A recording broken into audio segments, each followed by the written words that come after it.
kutta ate mu bwangu obw'ekitalo attirwewo omuyekera etteeka liyite Kyagulanyi bamuttirewo litega kutta mangu nnyo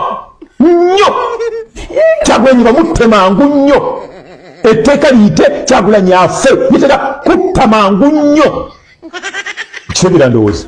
Ebigambo ebyo byowulidde mu katambi ako byavudde mu musajja eyaliko omukukuutivu mu mawulire ga Uganda era nga omusajja oyo twamwegombanga nnyo ebiseera ebyo nga akyaweereza ku radio bulungi nnyo naye kati yakyuka era kati abantu beebuuza nti ddala ki ekyatuuka ku musajja ono.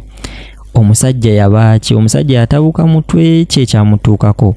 Naye ebigambo byayogedde ku Bobi Wine of course byennyamiza, bitiisa ate era bituleetera okwebuuza ddala Uganda ng'eggwanga liragawa, kubanga omusajja ng'ono basajja mivule olaba asobola okukola statement ng'eno gwe toweebuuza ddala eggwanga liragawa, toweebuuza ddala eggwanga liragawa. Basajja mivule ono si gwe gusoose okuba nga alumba Bobi Wine, azze alumba Bobi Wine enfunda nnyingi eziwerera ddala nga olaba Full Figure, Pastor Bujingo n'abalala bangi abazze balumba Bobi Wine tuzze tubalaba. Lwakuba nti leero basajja mivule ye yakisussizaamu kubanga gwe wootuukira okusaba musajja munno akwatibwe atattibwe, nze ndabanga ekyo kiba kisukkidde ddala. Naye mu katambi basajja mivule agamba nti Bobi Wine yeetaaga kutta mangu nnyo era kyetaaga gavumenti eyise etteeka ekkambwe ennyo okubanga liragira Bobi Wine okuttibwa mangu nnyo ewatali kumusaasira wadde. Ebyo byabadde bigambo bya basajja mivule. Naye wano abantu we basinzidde ne beebuuza ddala Uganda amateeka gakola oba tegakola?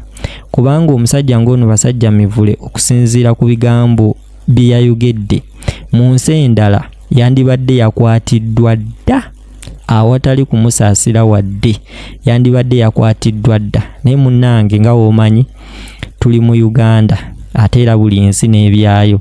Naye nze ku lwange waliwo we neebuuza nti ddala olugero olwagambanga nti obukadde magezi, olugero olwo